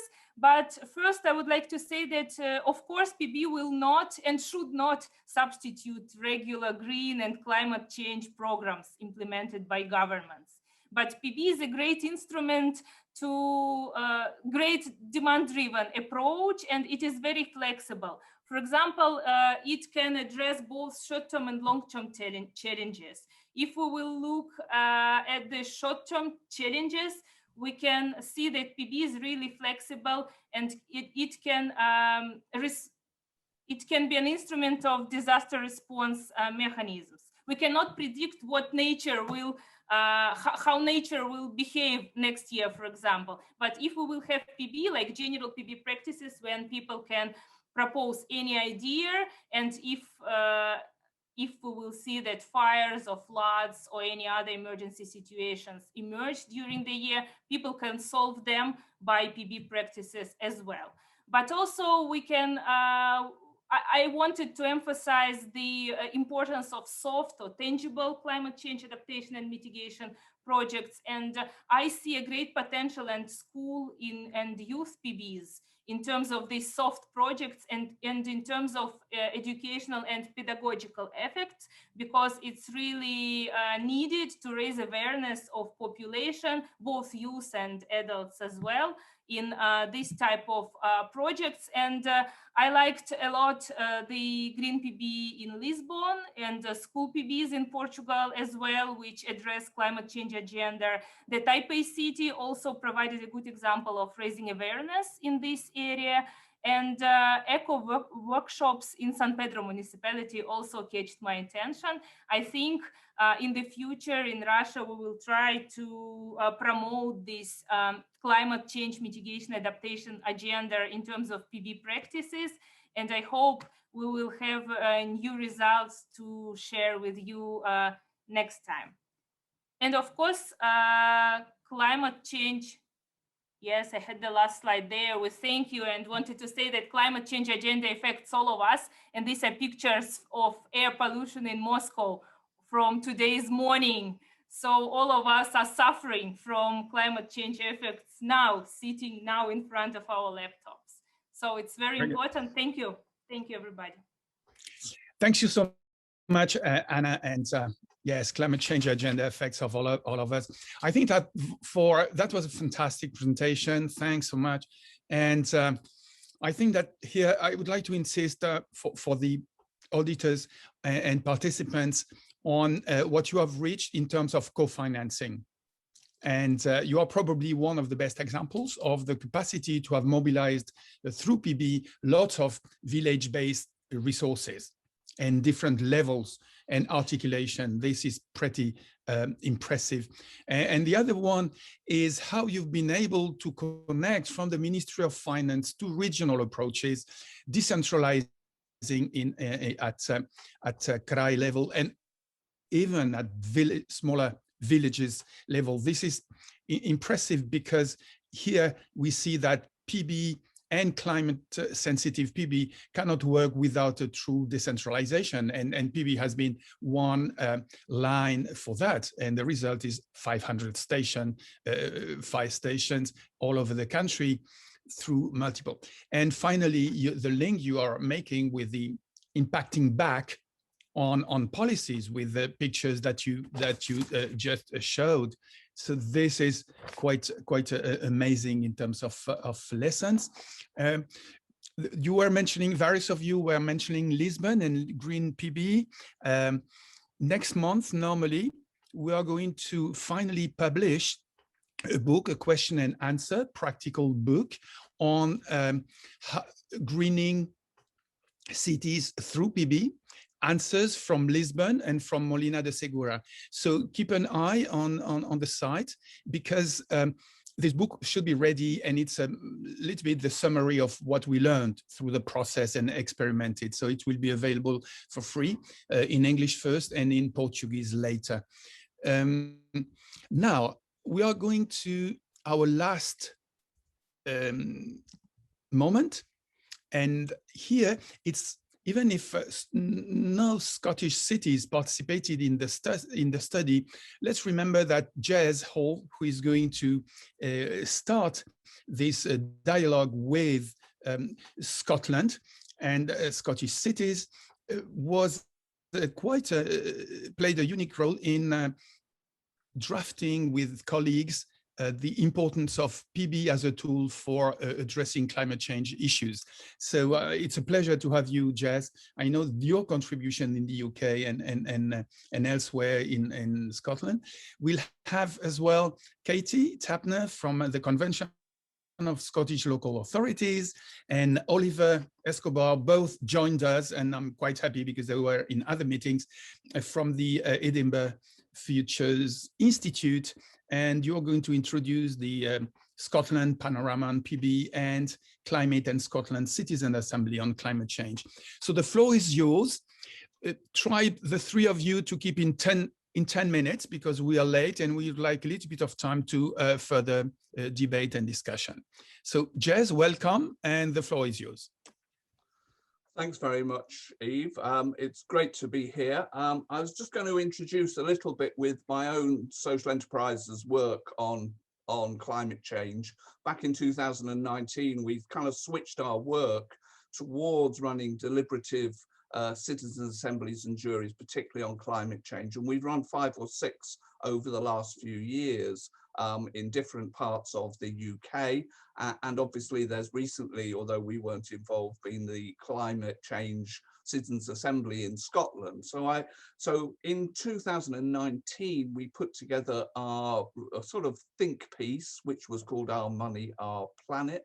And really it was looking at the opportunities for connecting together this deliberative wave, these deeply deliberative processes which involve random stratified groups of citizens who can really get to grips with an issue, a complex, wicked issue like climate change, but then try and link that in with participatory budgeting processes so that the recommendations that emerge from citizens can actually be implemented, and they see that there is a circle between their participation in these convened deliberative processes and then the wider participation of the general public through a participatory budgeting program. We're doing a little bit of work, particularly with youth at the moment in Scotland. So we've got a Democracy Pioneers project working with young people in the city of Glasgow. And that's using another approach to deliberative democracy called legislative theatre, which is a mechanism that emerges from Brazil in the theatre of the oppressed originally, but is really about how do we create compelling narratives that are led by the lived experience of young people and how they feel about climate change. And I'm aware within the UK there is some other emerging work on climate change. We have new funds which are coming to local authorities called carbon levies, which are paid by private businesses as part of planning frameworks. And so there's some initial work led by Mutual Gain on how those funds that come from the private sector might be directed through citizen engagement in some way or another. If we can go to the next slide. So PB Scotland has been really active over the last 5 years, and it started from this really fundamental principle that was established from the Convention of Scottish Local Authorities, who were behind this democracy conference, a report a number of years ago, where they basically said the best people to decide the future of our communities are the people who live in those communities. So there was a very fruitful sort of fundamental policy framework established there that was about how the citizens of Scotland should be really actively involved in shaping the future of Scotland's development. Next slide, please. And so this is just a rough journey. So since 2015, when the Community Empowerment Act came in Scotland, there's a small map, there's 32 local authorities across Scotland. There was a load of work which led to the agreement between COSLA, the Convention of Scottish Local Authorities, and the Scottish Government that 1% of all local authorities spending would be directed through PB. It could go further than that, but that was the commitment, and all 32 local authorities signed up to that. Since that day, we've been moving towards developing the PB Equalities Framework, so really trying to make sure that PB is linked into reducing inequalities between young people in performance in schools, or fuel poverty, or many other forms of social exclusion. And in 2019, they developed the PB Charter for Scotland, which was co-produced with the members of the Scottish PB network. So last slide there. So just wanted to give you a flavour that PB's been going on for a long time in Scotland, but it's really important to say that there is no specific PB climate change project at scale yet, although I think we've built a really strong foundation to do that. And that is hopefully a foundation which will be picked up and developed from the current Scottish Citizens' Assembly on climate change, which only on the 24th of March this year put its interim report in front of the Scottish Parliament, where it called for decisive leadership and strong, impartial, cross-party collaboration and accountability. And I think this is really indicative that citizens see that the pace of change is required. 91% of the members of that Citizens' Assembly said that we should be empowering communities to be able to develop localized solutions to tackle climate change. But the challenge is yet that these are complex and wicked issues, and I think it's fair to say that there hasn't been sufficient progress yet in Scotland. So that was just my 4 slides. We can leave it there, sitting there, whilst I hand over to either Oliver or Katie to pick up for the next 5 minutes. All right. Thank you so much, Jazz, to set up the scene. Very impressive in such a short time. So Oliver or Kate, who is going to start?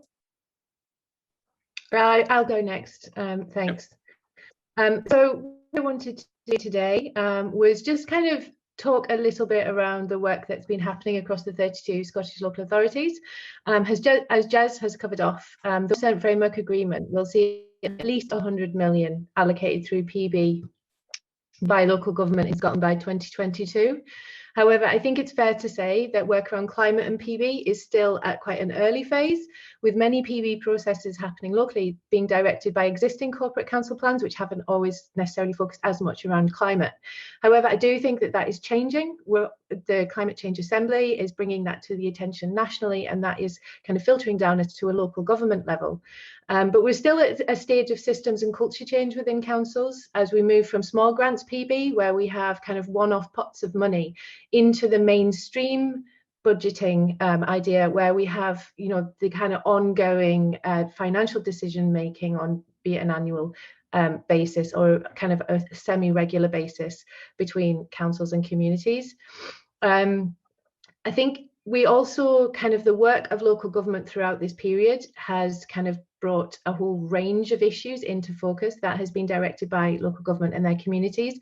So, and I think it's important to obviously differentiate pre-pandemic and post-pandemic. So pre-pandemic, the range of what we were calling mainstream PB processes have covered a whole host of services which potentially have climate implications, including parks and green spaces, community planning, transport, outdoor services, so roads, green space improvements, planting, nature-based activities, environmental improvements for social housing tenants, funds in terms of how funding is allocated from renewable energy. So we have a lot of wind farms, so how community benefit money is being allocated. Councils are looking at PB as a way to do this. Town centre improvements, poverty, inequality and well-being, and PB in schools. However, I think changing priorities both locally and nationally are demonstrating a need for local government and communities to engage on issues in climate and sustainability in a more focused way. And we are experiencing that in terms of working closely with colleagues in local government. Alongside this is going to be central to the success of this is going to be the policy framing of climate and PB, with things around equitability of rights, human rights and access to participatory processes and how they can be ensured, especially in a post-pandemic environment where we're looking more towards digital engagement, and how do we work with those who are maybe furthest from participatory processes or who typically haven't engaged, as we're going to be looking to rely on this more as we're rolling out on the PB commitment. And we're also seeing this emerge as a national priority through the publication of the Just Transition Report. So this has recently been published, which has called for the establishment of a green PB commitment, similar to our 1% commitment that we have with local government, which is looking to support projects and ensure that there is a fair, equitable and just transition to net zero for our communities. So there's a lot of work happening nationally there around the policy environment. Similarly, we're also seeing work around housing, with Scotland's emissions targets is being recognised nationally by government in terms of an area for incredible improvement in terms of emissions. And the use of housing revenue for participatory budgeting is another key area that local government is starting to examine, and that's also being picked up strategically by the National Working Group in Scotland. I'll finish there, I'm aware of time, and hand over to Oliver, if that's okay. Yeah. Thanks a lot, Kate. You used already 8 minutes, usefully. And then Oliver, you are at the end. So up to you. Okay, go ahead. Thanks for being here. Yes. Yeah, I don't have slides, but I did put a few notes on the chat just in case I go too fast. So thanks, Jess and Katie, and both Katie and Jess are much more at the front lines of all of this than me. I'm keeping an eye, I keep close to practice when I can. But my take on this is more thinking a little bit about the critical mass that is building. I think green PV is going to be a very fruitful space in the next 5 years. And these are the reasons. There is a strong narrative in Scotland around the role of Scotland in the Industrial Revolution and in causing and being part of the factors that eventually led to the climate crisis. So there is the Citizens' Assembly on Climate in Scotland were very mindful of the historical debt and the historical guilt. And that's why a lot of their full report, which will be presented in Parliament in May, is about a green industrial revolution, a different type of industrial revolution. We also have two climate acts. The 2009 was a pioneering act, and it's been updated a couple of years ago. And Scotland with Wales were the first governments in the world to declare climate emergencies. So there has been momentum around climate action, some investment as well through Climate Change Fund, Climate Justice Fund.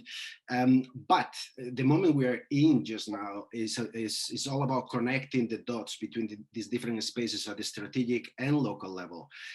So there are, as just noted, the proposals from the Citizens' Assemblies, both the climate one and the first one on the future of Scotland. We have two large national citizens' assemblies. The first one also focused a lot on community empowerment and more power devolution to communities through budgeting. There is as well, there was mention of the Just Transition Commission, but the Social Renewal and Advisory Board, which was a high-level review of learning from the pandemic and guidance for social, political, and economic transformation in the aftermath of the pandemic, also places a strong role in community empowerment, and PV is going to be a key part of that.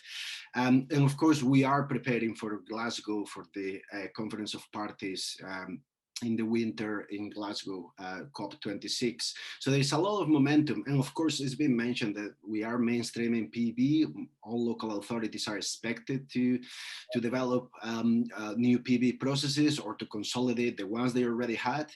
And part of this is the current investment on a digital infrastructure for PV, but more broadly as well, we're doing a lot of work on digital ethics and digital infrastructure across the country. You know, PV is, in my mind, one of the most suitable participatory governance approaches to try and enable climate action.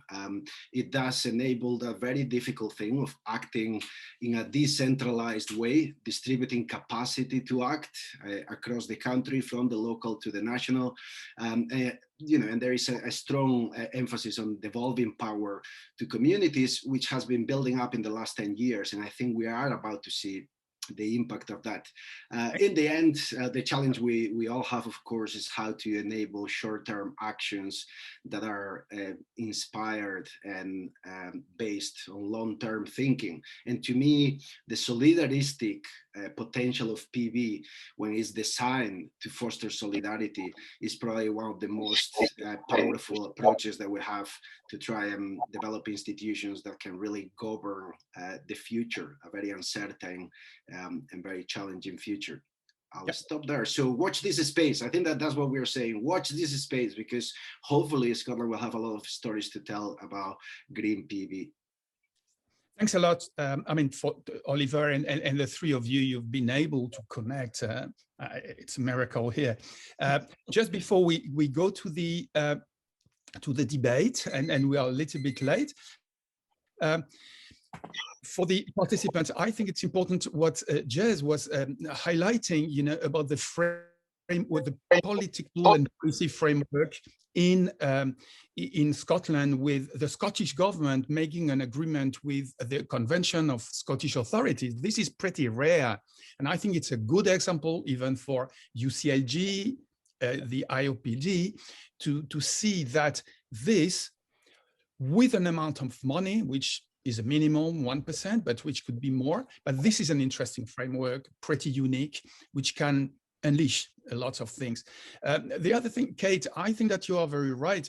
And that was our approach in Lisbon as well, and in other cities, is that through time, I mean, through this long time of PB in Scotland, various of the projects de facto are climate change related PB, both in adaptation and that. And I think that to make that visible gives a very strong argument for a policymaker, and to shift towards PB sensitive to climate change. So it was great, all this enumeration that you said.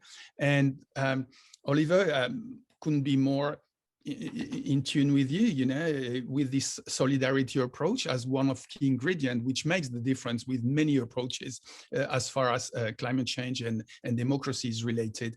So it was great. Now I would like to pass to Adria to take the floor for the debate part and introducing it. Thank you very much, Yves, and thank you very much to all the speakers that in a very few time has very well introduced the different approach, participatory approach to climate change. So yeah, we're running out of time. So I think the best idea is if you really had some, and some of the speakers should leave, as Ahmad, for example.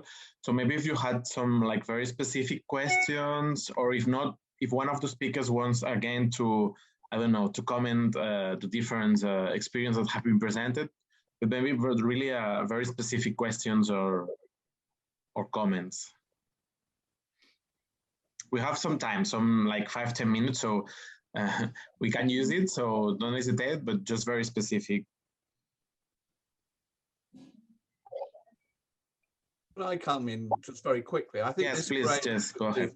The truth about a city's aspirations isn't found in its vision, it's found in its budget, which I picked up a few years ago. I think is really true, that we can have all the talking we like. And I think there is a real freeze at the political level about how to deal with this, because people are thinking that if we embrace the sort of scale of change that is needed, what will that do for our growth? What will that do for our economics? How do we get that? So I think, to my mind, the biggest blockage in this is the sort of fear of politicians about tackling something that could bring about negative implications for them in the ballot box. But we really do need to leverage the power of young people's voices that has been unleashed in the climate crisis. And I think conjoining youth PB, climate PB, and the educative processes around that is a really fruitful way in. All right. Other voices? Thanks, Jez.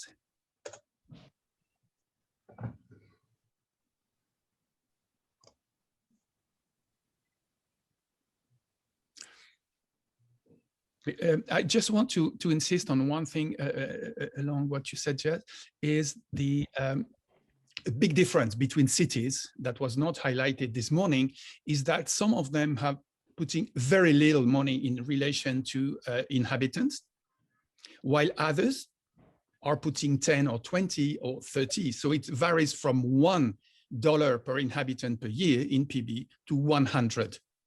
Cuenca is above 100. Bordeaux is 20. But most of the cities, climate or non-climate sensitive PB, are $1 or $2 per inhabitant per year. And we need to understand that policy is not about only making the policy about it, but to channel significant resources to be serious about climate change. And this is not yet within the debates, but that's one of the lessons we learned from the study. Yes, Oliver, go ahead. Yeah, it's just building on the point that Jess made about political leadership. Just in a very self-interested and pragmatic way, I would like to ask colleagues in Bordeaux, in Taipei, and in Russia. Sorry, I don't think I can pronounce well the name of the place. It's good to see you, Anna. Yeah, any tips about political leadership? And this is, of course, a challenge that we're all facing as we try to keep the PB agenda moving. But of course, at some point we all kind of face that challenge of how to make sure that the political leadership is enough to carry some of these reforms and transformations forward. And there are political champions, but perhaps not enough a critical mass, I would say, at least in Scotland. So I wonder if in other places, if there are any tips or guidance or things that have worked well in unlocking and connecting to political leadership in ways that advances this agenda.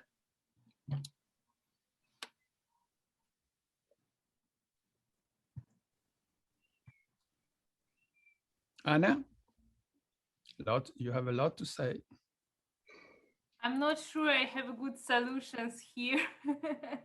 It's really a very difficult question, and my feeling it's really a matter of individual people, individual politicians in some separate places, and it's very difficult to provide a good recipe for politicians or for academic world as well, how to convince maybe the great share of people to share this agenda and to take any actions.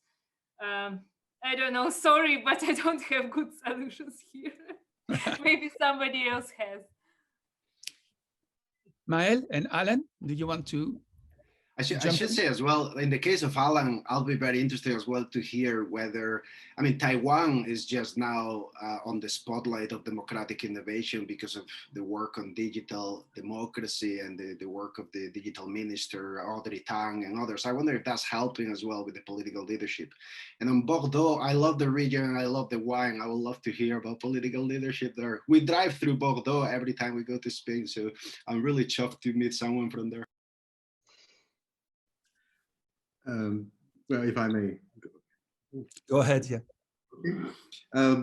Actually, I just met with Audrey last week. I think that technology aspects did help with like information transformation and create awareness through internet, through social media, and that does help. But in terms of political leadership, I think there's a process and it's also a learning curve for people to have awareness of using PB.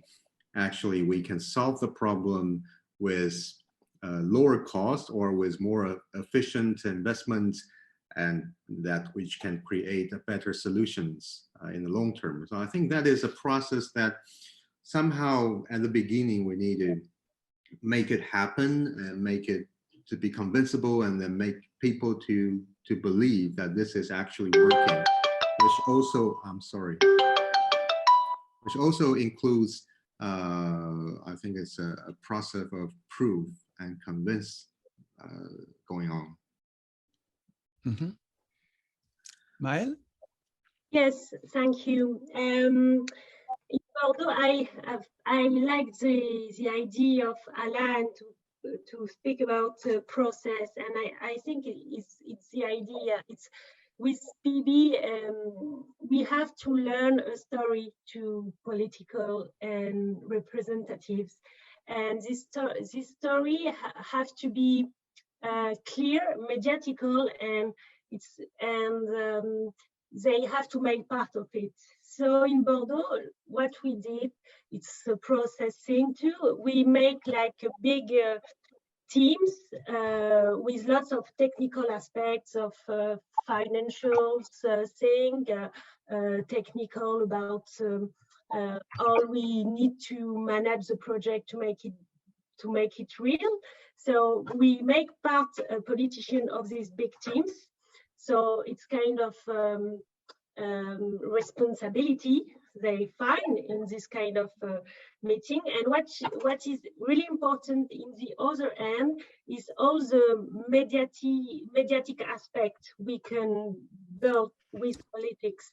For example, in Bordeaux, all projects have a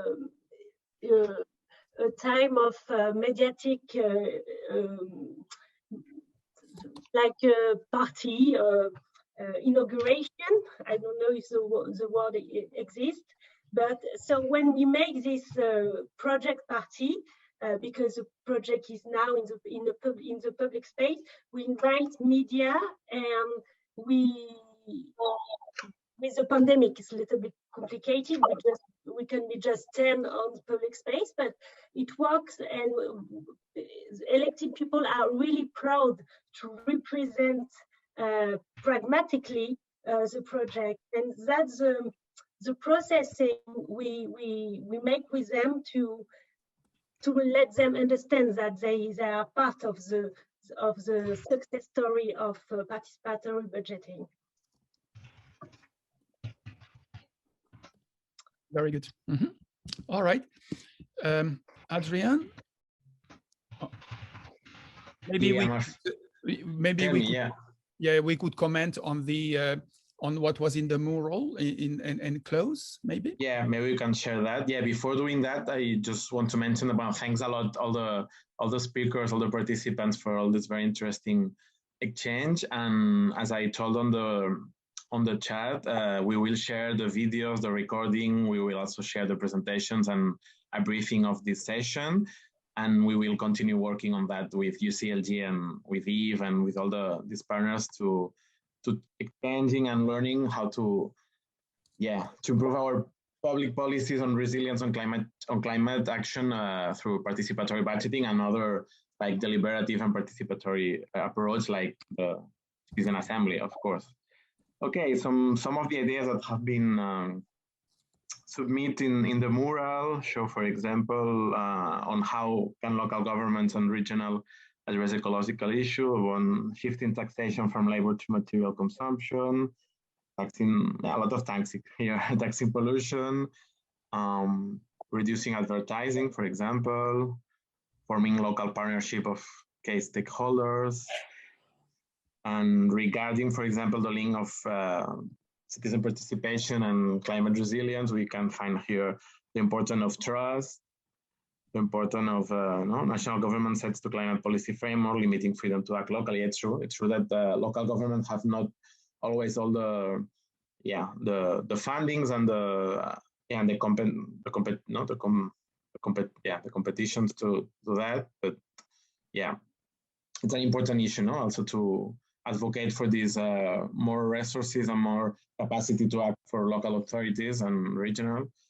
And regarding some innovative features and challenges for participatory budgeting, we can find, PB is often limited by the mandate of local authorities, the opportunity to educate the population on what they can do. Yeah, it's also important.